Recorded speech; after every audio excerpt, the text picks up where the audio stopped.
Buongiorno e benvenuti alla rassegna stampa di oggi, mercoledì 22 ottobre. Iniziamo dando un'occhiata ai quotidiani nazionali. Le prime pagine sono dedicate, quasi tutte danno grande risalto alla prima notte in cella per l'ex presidente francese Sarkozy, con varie fotonotizie e approfondimenti, ma c'è anche dalla scena internazionale il vertice saltato tra Trump e Putin, e per tornare in Italia invece il tema degli affitti brevi e anche quello del calo delle nascite. Allora partiamo da Repubblica, appunto, vediamo in taglio alto: banche intesa più vicina, dietro fronte su affitti brevi. Il tema era quello dell'innalzamento della cedolare fissa appunto sugli affitti brevi, parliamo appunto delle case vacanze. E poi abbiamo la fotonotizia di Sarkozy mano nella mano con la moglie Carla Bruni, poco prima di entrare nel carcere dove sarà detenuto per alcuni mesi. E poi vediamo ancora qua Putin gela Trump sulla tregua,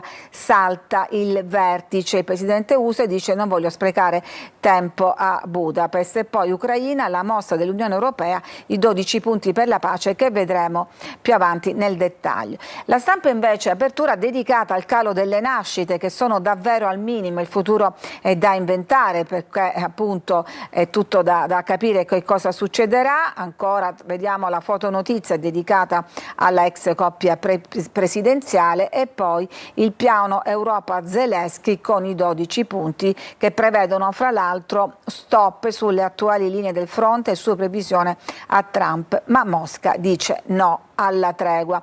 Corriere della Sera, ancora la solita foto che abbiamo visto, folla e applausi, la mano di Carla, il primo giorno di Sarkozy in cella, manovre e liti, si tratta su banche e affitti brevi. E poi dal scenario internazionale, pace più lontana, salta il vertice con Putin, non è previsto nessun incontro a breve con Trump. Ma cominciamo a entrare nel dettaglio. Appunto, primo giorno in cella per Sarkozy, che saluta la folla di sostenitori che l'hanno accolto all'uscita da casa, poi l'arrivo in carcere. Tra gli sfottò dei detenuti, la visita della moglie, appunto Carla Bruni, che cosa si è portato in questa piccola cella: i tappi per le orecchie, i maglioni per il freddo.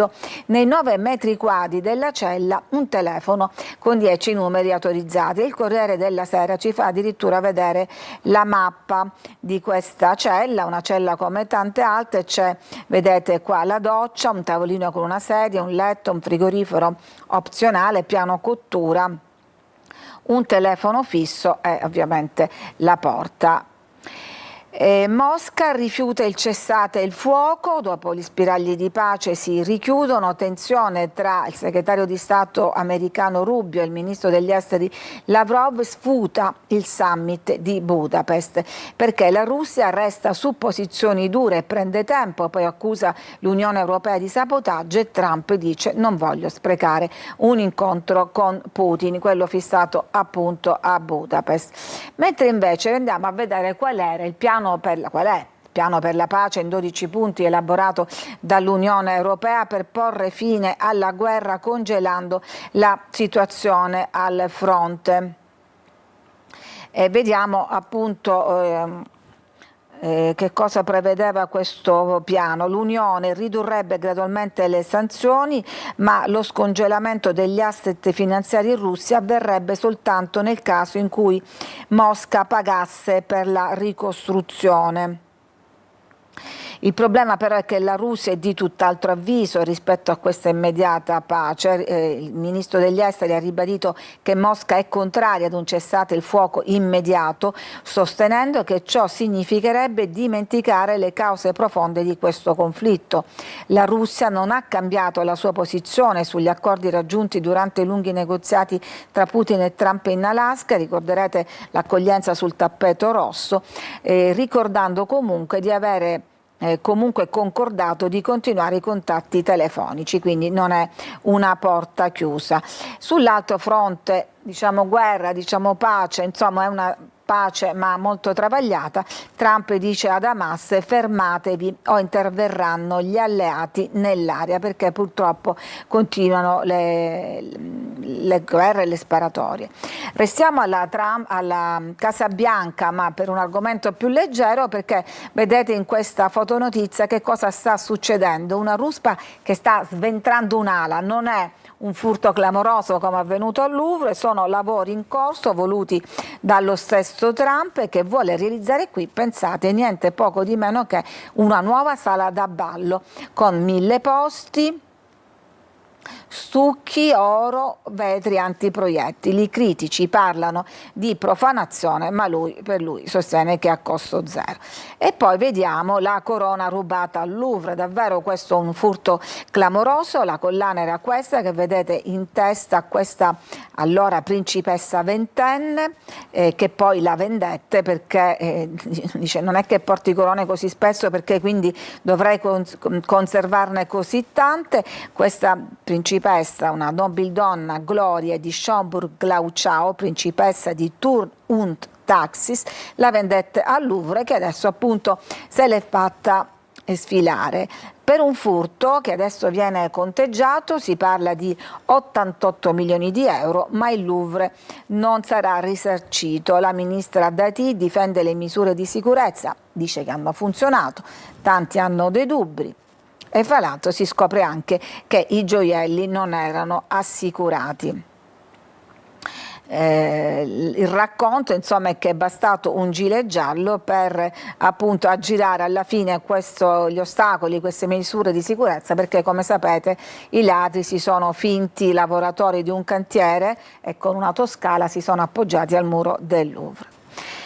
Veniamo invece alla cronaca di casa nostra e alle tante tragedie come quella dell'attacco agli ultra sul pullman con questi estremisti che hanno tirato dei sassi colpendo l'autista, che è morto quasi sul colpo. Loro addirittura esaltavano: li abbiamo massacrati, urlavano dopo aver tirato il sasso. Sono stati fermati da testimoni e intercettazioni e pare che siano appunto fan dell'ultradestra.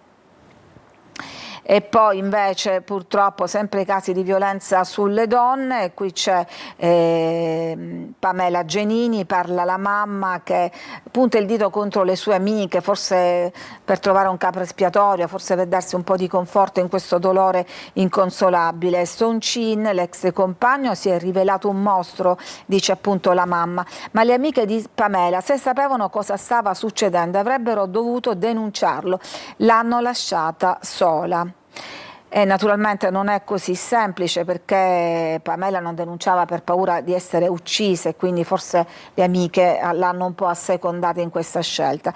E poi c'è un'altra storia che purtroppo ricorda una di cui vi abbiamo raccontato nei nostri telegiornali, la badante attirata con questa richiesta e poi sequestrata addirittura per un mese. In questo caso è successo a Genova, una ragazza di 25 anni ha postato il curriculum, un normale curriculum come quelli si usano per cercare lavoro, ma grazie a questi dati l'uomo l'ha praticamente prima cercata di contattare, l'ha abbordata al telefono, non ci è riuscito, ma l'ha rintracciata fisicamente, costretta a salire in auto, trascinata alla propria abitazione e violentata. È successo in un paesino vicino Chiavari in Liguria.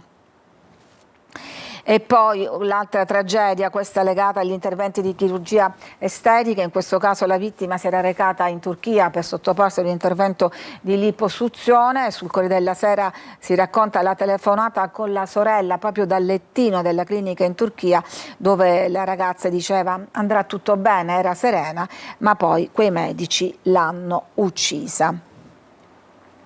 E poi l'altro tema riportato anche in prima pagina su Repubblica, quello degli affitti brevi, cioè che cosa parliamo? Parliamo delle case vacanze, uno dei tanti business degli ultimi anni, per tanti un arrotondamento del salario principale. Il governo aveva proposto di innalzare la cedolare secca dal 21 al 26%, adesso il governo cede ai veti incrociati di associazioni di categoria, dei rappresentanti di queste associazioni, e pare che sia pronta la retromarcia. E poi l'altro grande tema, quello del calo delle nascite. Pensate, ci sono ben 13.000 nascite in meno, il numero dei figli è arrivato al minimo storico. E addirittura in picchiata il numero medio di figli ha raggiunto il minimo storico di 1,13, parliamo dei primi 7 mesi del 2025, ancora più in calo rispetto all'anno scorso in cui la media era 1,18, insomma si fanno meno figli. Il problema è che il primo figlio si fa sempre più tardi e c'è un altro dato interessante, che le italiane sono diventate madri per la prima volta nella media a quasi 32 anni. L'età media del primo figlio era di 31,7 e andando indietro nel tempo era sotto i 30 anni. Per quanto riguarda i territori, le province autonome di Bolzano e di Trento si confermano quelle con il numero di figli per donna più elevati. Pensiamo perché le politiche di assistenza siano appunto più adeguate. Il forum delle associazioni familiari torna a suonare l'allarme, il calo demografico mette a rischio fra l'altro, a parte il futuro del paese, anche la sostenibilità del sistema pensionistico. Non si fanno più bambini, ecco il grafico che sintetizza bene questo andamento, vedete che è una curva in continuo calo, partiamo dal 2008 quando c'erano più di 500 bambini, adesso siamo a 369.000 in meno di 20 anni. Ed è davvero una cosa preoccupante. Cosa fanno questi giovani? Intanto arriva questa norma che anticipa un po' i tempi della patente d'auto, cioè i 17enni potranno mettersi al volante ma con un adulto vicino. In caso di sospensione in Italia però non si potrà guidare neanche nel resto d'Europa.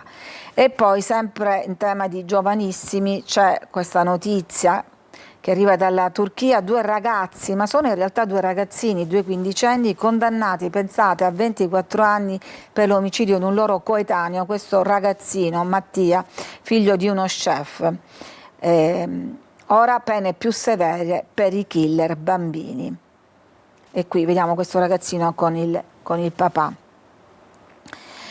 Un'altra sentenza shock, abbiamo parlato di violenza sulle donne, una sentenza shock, un uomo prima condannato per violenza sessuale su una 17enne che viene costretto a rapporto sessuale, viene assolto secondo il giudice perché la ragazza minorenne aveva già avuto rapporti e usava la pillola. In più, scrive ancora il giudice, aveva accettato di uscire con ragazzi sconosciuti, si era accomodata in auto per scambiarsi effusioni amorose con lui, non aveva opposto resistenza né invocato aiuto né gridato. Questo è l'appello di primo grado. Adesso l'appello lo ribalta.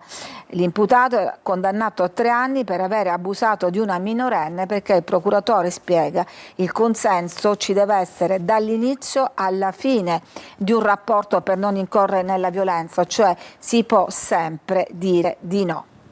E questo lo ribadiscono anche gli uomini, siamo in conclusione, uomini di violenza che sono scesi in piazza contro le violenze sulle donne. No significa no, hanno scritto nei cartelli che hanno issato, li vediamo qui, questi rappresentanti dell'associazione White Dove, cioè Colomba Bianca, cartelli con scritte sono fatto così, stai zitta, le donne dicono no ma vogliono dire sì, scritte che poi sono state cancellate e corrette appunto in posto cambiare, ti ascolto, e appunto no significa no, e quindi è importante che anche gli uomini insomma lentamente sta succedendo che prendano consapevolezza anche di questo. Ci fermiamo, c'è una pausa, torniamo tra poco per dare un'occhiata invece alla stampa regionale. A tra poco.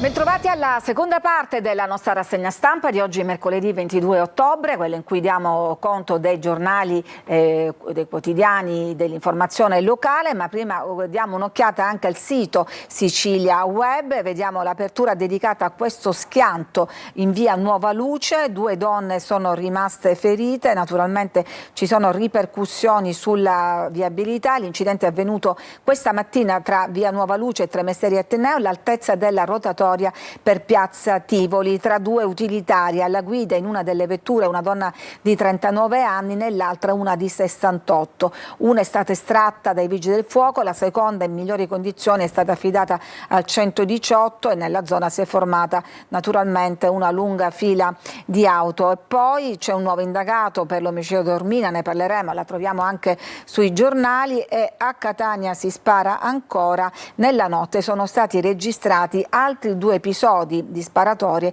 in altrettanti quartieri della città, cioè in via Bummacaro, nel rione Librino, dove sono stati trovati 4 bossoli, e poi in via Plebiscito nel quartiere Antico Corso. Esplosi colpi di pistola contro un negozio di abbigliamento. Ma andiamo adesso a vedere i quotidiani locali. Partiamo dal quotidiano di Catania.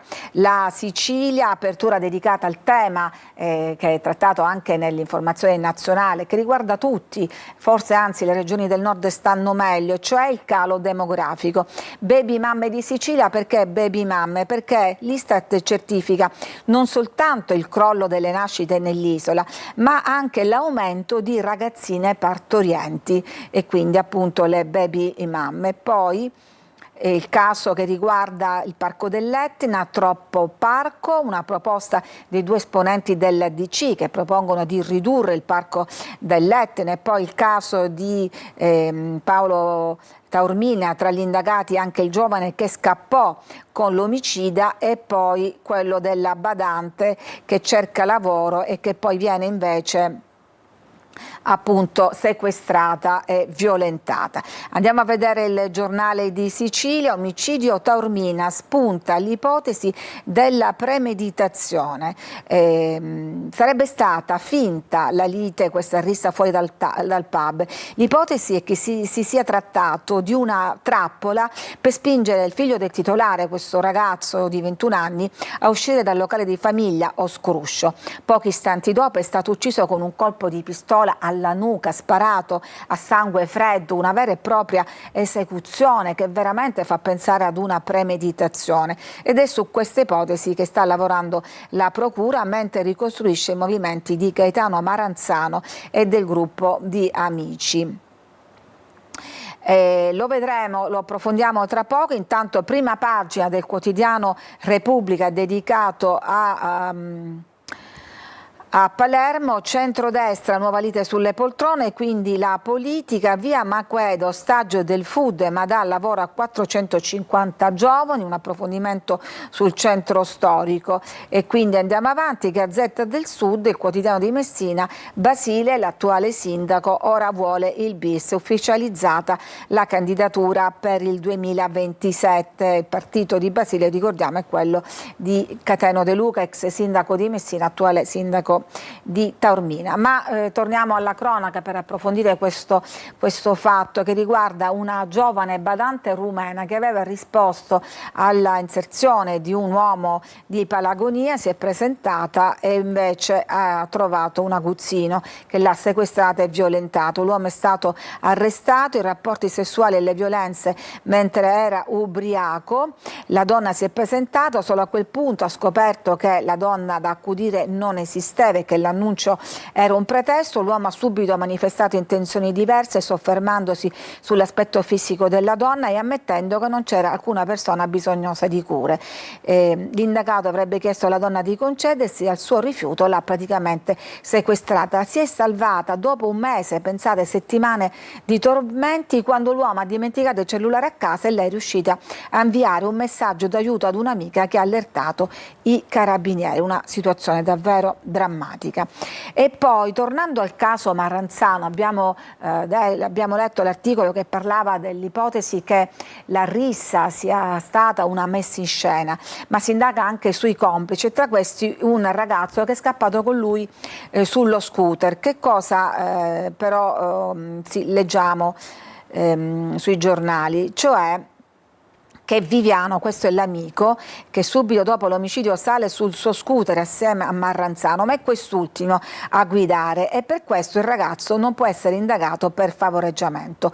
Dopo la fuga i due si fermano al borgo in un altro locale, dopo sembra dai fotogrammi scattati che Marranzano abbia consumato una birra, un dettaglio che un po' fa raccapriccio.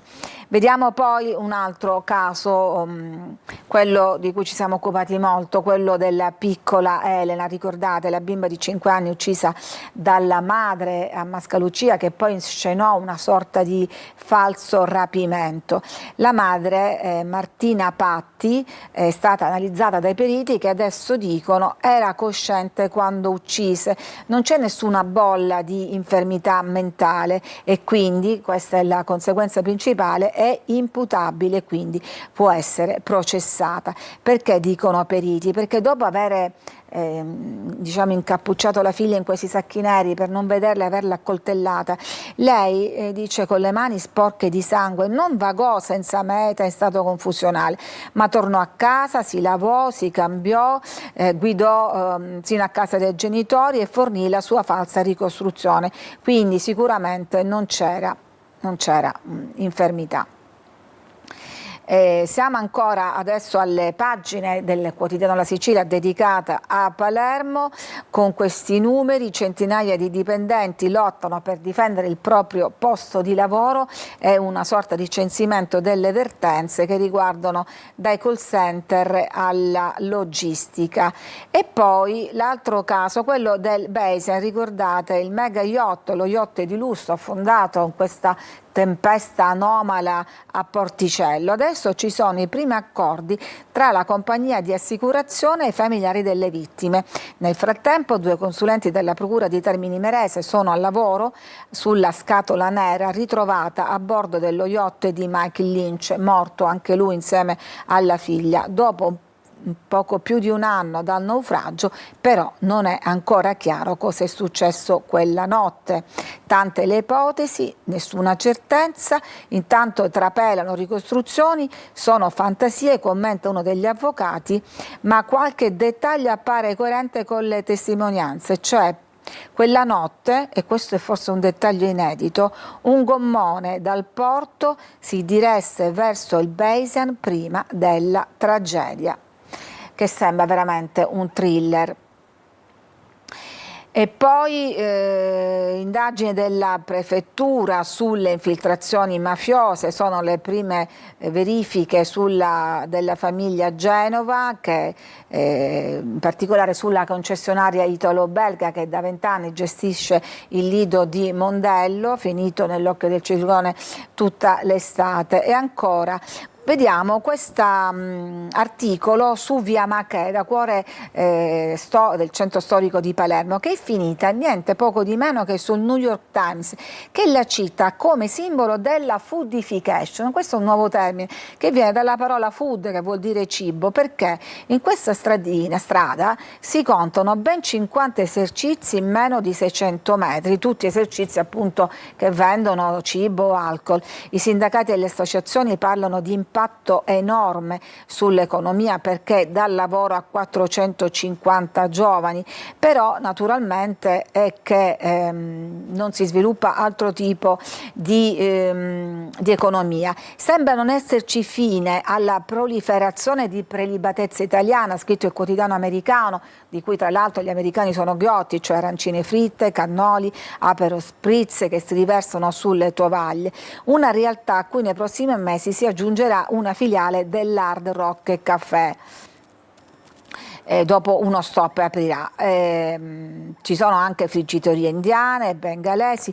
Non c'è dubbio che via Macheda sia satura di attività che riguardano il cibo, risponde l'assessore alle attività produttive del comune di Palermo. Per questo abbiamo stoppato nuove licenze, anche se abbiamo lasciato libera l'altra parte di via Macheda, dove l'offerta commerciale è di bassa qualità. L'anno prossimo riproporremo misure a sostegno di attività produttive diverse dal food, per esempio appunto le attività artigianali. L'altra faccia della medaglia è l'indotto economico, parlavamo di 450 giovani che lavorano in questi esercizi commerciali. E poi questo approfondimento sullo Zen. Lo Zen è quel quartiere di Palermo da cui provengono sia Marranzano e i suoi amici responsabili o presunti responsabili, responsabile perché è reo confesso dell'omicidio di Olivella, ma anche il gruppo che sparò all'impazzata a Monreale. Un quartiere sicuramente a rischio. Qui c'è la fotografia dello Zen, progetti traditi e assalti, così lo Zen nacque estraneo alla città. Emarginazione è il titolo di taglio basso che genera il tirocinio criminale. Se la mafia è un fenomeno sistemico, anche le aggressioni hanno una gestazione, spesso questi quartieri ne sono la culla.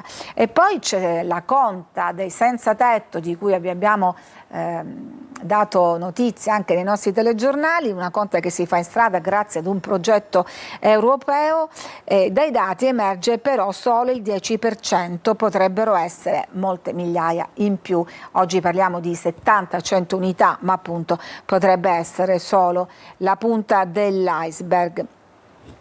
Non è possibile morire così, scrive la Sicilia, bisogna fermarsi e interrogarsi. Morire come? Morire di lavoro, perché riferimento a questo incidente, l'ennesimo, anzi sono 15 all'inizio dell'anno solo in provincia di Catania, riferimento è a questa vittima, un uomo originario del Congo rimasto schiacciato da una lastra di vetro mentre appunto la stavano manovrando, una morte davvero orribile. E poi siamo più o meno in chiusura. Questo progetto che riguarda l'Etna, una delle principali attrazioni non solo della Sicilia ma di tutta Italia. Ebbene, 2 deputati della DC hanno presentato un DDL per alzare il limite del parco a 1100 metri, ma in pratica per ridurre la superficie protetta, perché vogliono alleggerire i vincoli per lo sviluppo economico. È l'ennesima polemica che si pone sul parco. Loro denunciano l'impossibilità per i residenti di svolgere attività tradizionali come l'agricoltura a causa di vincoli burocratici stringenti che rendono proibitiva la realizzazione di strutture, un impoverimento generale. La proposta è quella appunto di ridimensionare l'area protetta ridefinendone il perimetro sulla base della soglia di 1100 metri. Insomma, ognuno dice la sua, certo che forse su questa importantissima attrazione ci vorrebbe un'autority regionale anziché chiamare in causa tutti i comuni che ricadono in questo parco. Ed era l'ultima notizia della rassegna stampa. Ci fermiamo, grazie a tutti per averci seguiti e a tutti una buona giornata.